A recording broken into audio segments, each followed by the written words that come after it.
17% profit margin going into the third fiscal quarter. What the heck's happening? Where am I?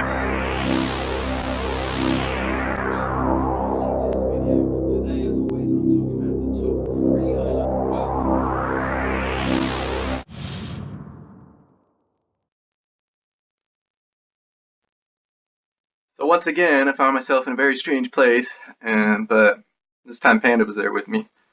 But we got out of it okay. I think we jumped through, what, 7 dimensions? Or was it 8? I think Panda thinks it was 8. 8 different dimensions we had to travel through, but we got home okay. So, let's talk about some more books. So chances are there's at least one author's name up there that you definitely almost probably recognize. But I'm going to do him second. I want to do my favorite author of these 3 first. We have 3 authors with 3 books each today. And that author is Iain M Banks. At least I think it's pronounced Ian. For the longest time I thought it was Lane. It's I-A-I-N. But for the longest time I mistook it as L-A-I-N. He's Scottish, I believe. He also wrote like regular fiction under Iain Banks without the middle initial. But anything with the middle initial, I guess, is all sci-fi. He's most famous for the Culture series of books, which is the only books I own by him so far from that series. Let's see if he... I like the cover art on these two. It's one of the Yule brothers, I believe. Paul Yule. And Stephen Yule did the Rama books by Arthur C. Clarke that I like so much. Some of my favorite cover art ever, though.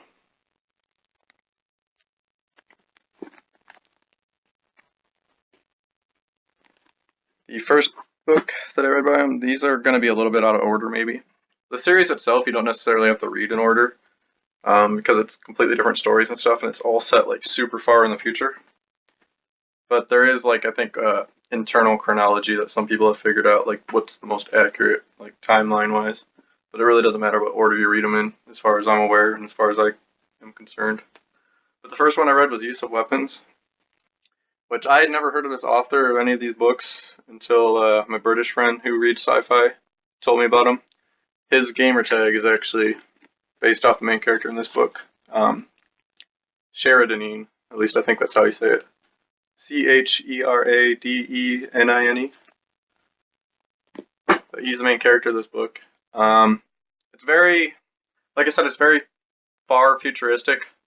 Whereas Arthur C. Clarke and Isaac Asimov, they have kind of like grounded sci-fi where they make it sound super believable.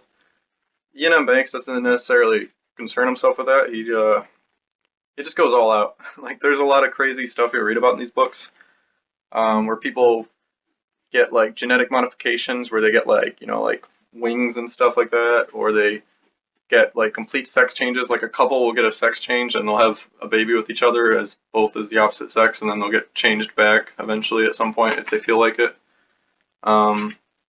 There's all these super advanced spaceships that have their own, like they run themselves. They have their own identities and stuff. Like they've actually are legally considered entities or something like that. Like they have all the same rights as people, I guess. And they have pretty zany personalities, and a lot of times they can do all kinds of crazy stuff, like reconfigure their stuff to basically be like its own little planet. And there's little drones that have their own minds as well, just like the spaceships. But they're not necessarily as advanced. But they have like force fields and stuff they can use to manipulate stuff, even though they don't usually have hands, from what I remember. But Use of Weapons, the reason they're called the Culture series is because there's like different factions and stuff, but the Culture is mostly all robots and some humans and stuff, and their supposed agenda is that they believe in like world peace and they want to try to keep everything as peaceful as possible. And Use of Weapons kind of deals with that, where they have this one agent, Sheridanine Zakalwe. He's with Special Circumstances, which is kind of like an inner circle division of Culture, like a secret, I want to say like Secret Service or like CIA type people. But they do like special missions, and they send them to different planets and different galaxies to basically like sometimes assassinate people, sometimes rescue people. or like kind of incites small riots and stuff. Like basically a lot of small battles and small wars that they use to prevent bigger wars. And it's all like tactical and stuff. But he's a soldier and he has a complicated past. When I was first reading this book, I was a little confused because I don't know if you can see this or not. Probably hard to make out. Each chapter will alternate between like one spelled out ONE, and then the other one will be like Roman numerals for like 14. And every other chapter that's Roman numerals will be going down from 14 to 1. And the ones that are spelled out in like letter form are going from 1 to 14. And it's kind of your hints basically, but every other chapter is like a flashback.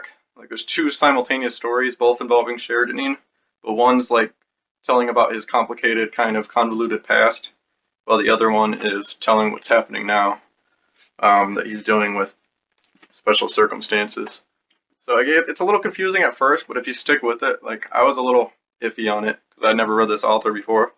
But about 3 or 4 chapters in, 5, 6 chapters in maybe, I started getting the rhythm of it, of what was going on with the alternating chapters. And the story just gets way better as you go. And this is probably one of my favorite books of all time. Use of Weapons. The next book I read by Iain M Banks was Excession. It's another culture book. The title, I would think it would be a real word. It sounds like a real word, but from what I understand, it's not actually. It's a, what is it? They had a definition of it in here.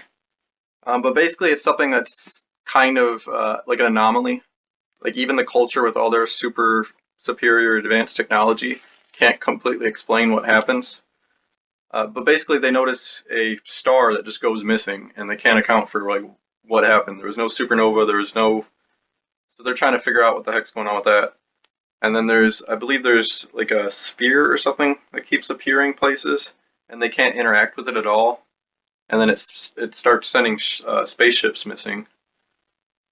It's kind of a rough memory version of what happens, but it's a little crazy, and they're trying to figure out what exactly is going on, or if somebody else has some super advanced technology that they're testing out, or if it's something from like a different universe, or what's going on exactly. This one deals with the main character. They always have weird names in his books. Bir Genar Hofoen. I still don't know how to pronounce it. He's basically like a diplomat for culture. He starts off at the beginning of the book. He's with these very strange alien creatures. Basically, the way I pictured him, it sounded like a certain Pokemon from Generation 2. I forget, was it Gligar or something like that? But like they don't have legs, I don't think. They have like tails and claws and wings, and they kind of just float around like using, like they have like bladders of air and stuff that they pressurize and like gas and stuff that helps them stay afloat and fly around. But they're very violent and very like just ruthless, and the culture is trying to kind of like, without completely just wiping them out because they kind of frown upon that sort of thing, they're trying to get them to be a little bit more passive or come to agreements of what planets they can exist and what rules they can have and that sort of stuff for their society. But from what I remember at the beginning of the book, he has like a special, super advanced technology suit that allows him to take the form of their alien species, and he's kind of like living amongst them for a while and trying to gain ground with them. And then he gets pulled into some special mission. Like he gets pulled out of that into a special mission relating to the Excession, with the disappearing star and all that. And there's some other characters involved. There usually are multiple characters, and like what do you call that? A rotating narrative or alternating narrative or something like that. Alternating character narrative. In his books, he does a really good job of coming up with like multiple different characters that you're interested in. And there's a lot of, I feel like even in the use of weapons, there's not that much, but in this one, there's a lot of spaceship characters that are talking to each other and stuff, and that gets pretty interesting. I like this one, but use of weapons is definitely my favorite. And then the other one was Consider Phloebas, which I think was his first culture book that he wrote. And it's one of the most well-known ones for sure. It looks kind of like a ring or something from Halo on it. That's actually an orbital, which is like basically its own community, its own planet type civilization that orbits around a different planet, and it's mostly all sea, and they have like these giant ships that sail around it like constantly. It's pretty cool. But this one deals with a changer. He's one of the last of his species. There's not many left. From what I understand, though, he looks mostly human, but they can alter their cell structure to look like anyone else. And they also have like poison-tipped nails or something that they can activate. They can kill people like in minutes. And they also are able to spit poison, from what I remember. And his name is Bora Horza Gabachul, something like that. But he's fighting with this race that's actually fighting against the culture. And like he's trying to figure out this whole little conspiracy and stuff about, what was it about?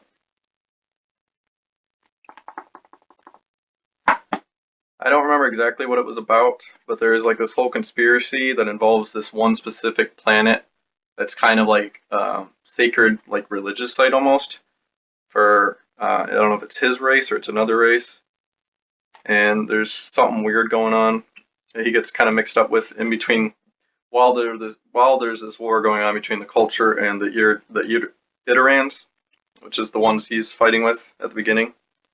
And he kind of gets pulled back and forth between the two, and he also kind of gets thrown about and mixed up with some mercenary group, and he's trying to like kind of manipulate them and use them to kind of get him going to where he needs to go.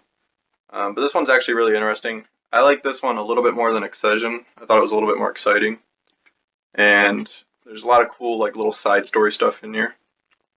There's another book by him. I think it's also a culture book called The Player of Games. And I'm not sure, I haven't read that one yet. I plan to read it.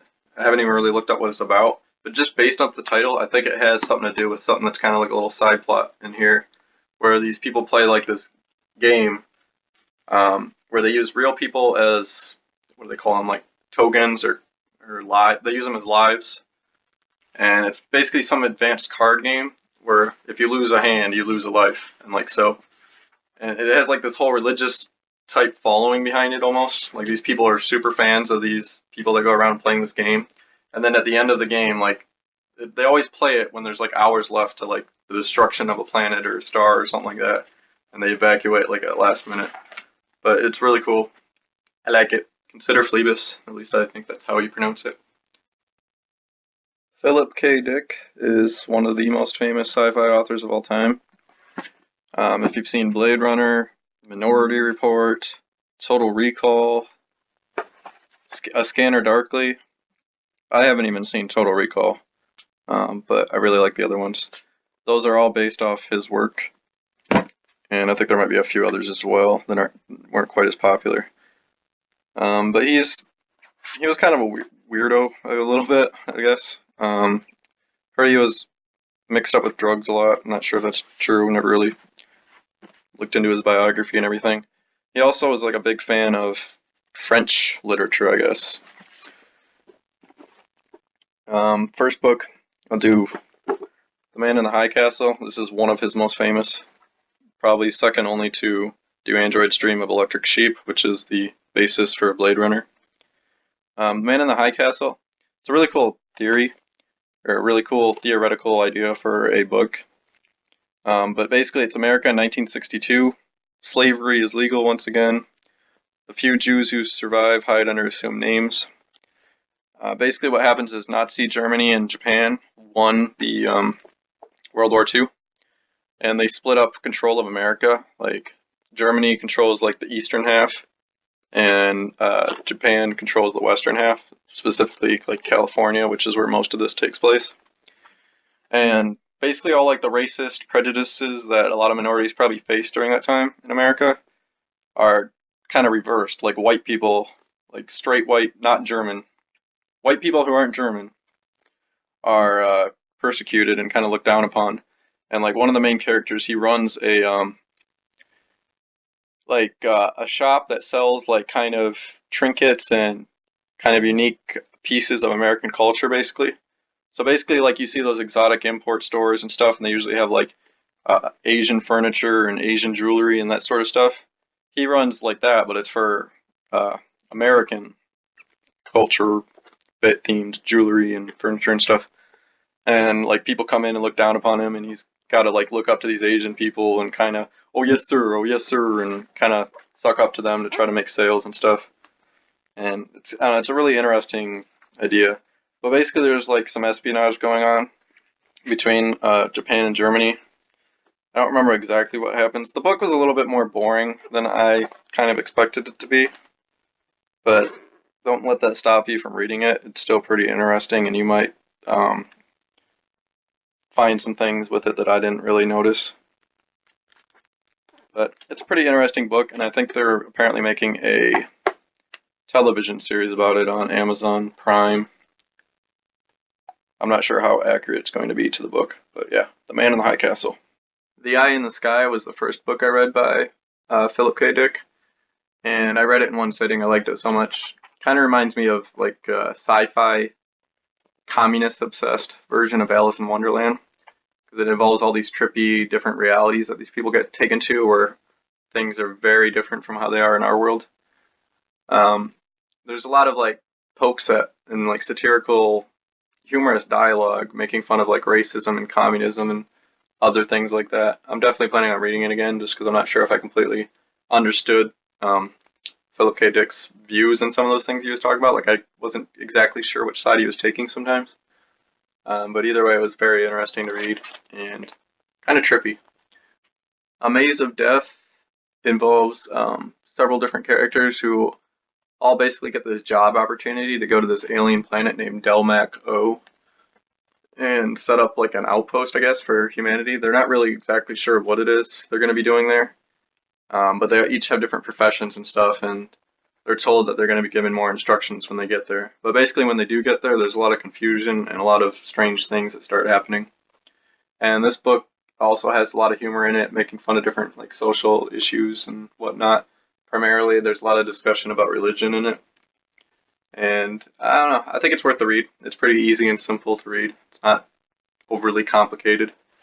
And you might be surprised. It might be a lot different than what you expect based on the title. Like I was picturing a little bit of like a literal death trap maybe. But it's a little bit more sophisticated than that. But I like it. A Maze of Death. And that's Philip K. Dick. Christopher Priest. Somebody I didn't really know much about. Other than, let's see, I'll talk about the books in a second. But how I got into Christopher Priest actually was one of my favorite movies. I noticed like the second or third time watching it that it said based on a novel by The Prestige, directed by Christopher Nolan with Hugh Jackman and Christian Bale and Scarlett Johansson, Michael Caine, and David Bowie was in it, who actually recently passed. As I'm sure all of you know that. He's a good actor. He was a good actor. I don't know what other movies. Well, I think he was in Labyrinth, which I've never seen. But yeah, David Bowie is a good actor. The Prestige is one of my favorite movies. If you haven't seen it, I definitely recommend going to see it. It's the kind of movie where you have to watch it like you'll want to watch it twice, because the first time you watch it, you're like, holy crap, I got to go back and watch it and see all this stuff that makes sense now. It's definitely my favorite movie for that reason. I've seen it like 4 times, like at least. And Christopher Nolan's one of my favorite directors.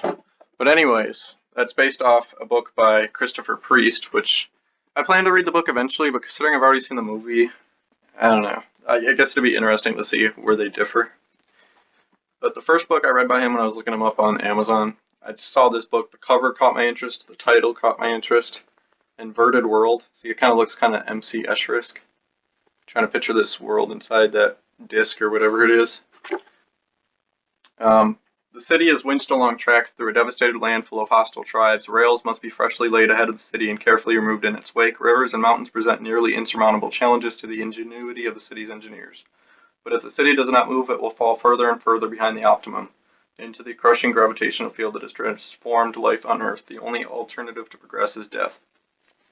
The secret directorate that governs the city makes sure that its inhabitants know nothing of this. Raised in common in creches, nurtured on synthetic food, prevented above all from venturing outside the closed circuit of the city, they are carefully sheltered from the dire necessities that have come to define human existence.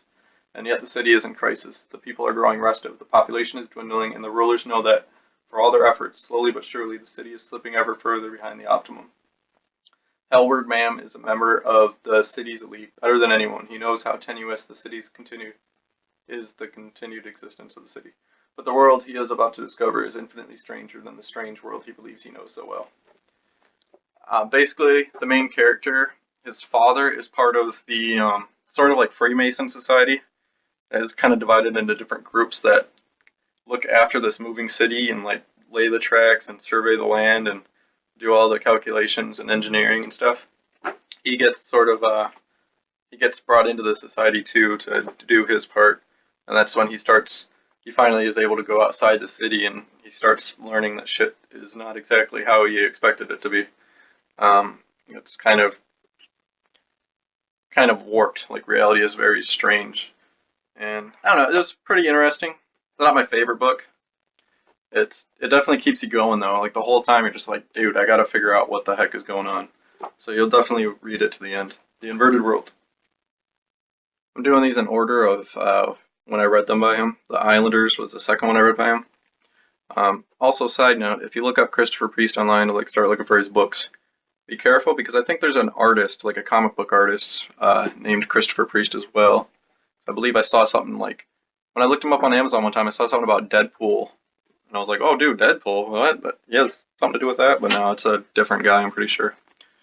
Um, the Islanders is one of the more experimental, kind of weird books I've ever read, but I like it in a good way.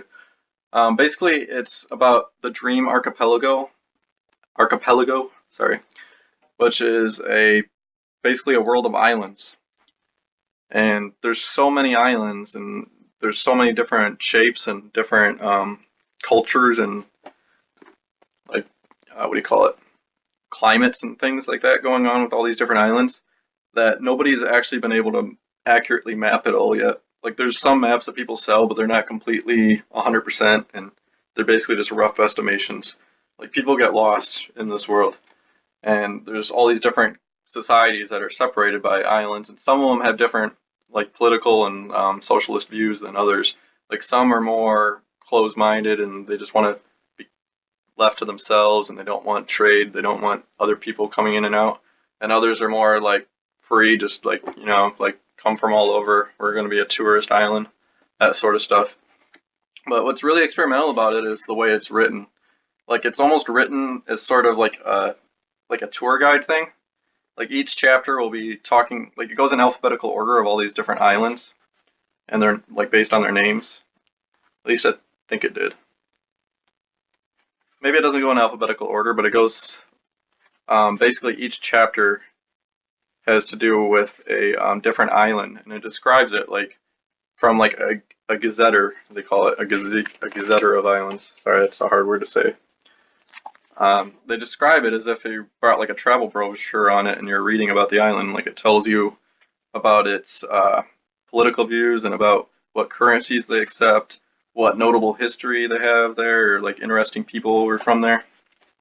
And throughout reading this, you'll notice there's like a handful of like celebrities in this world that keep coming up.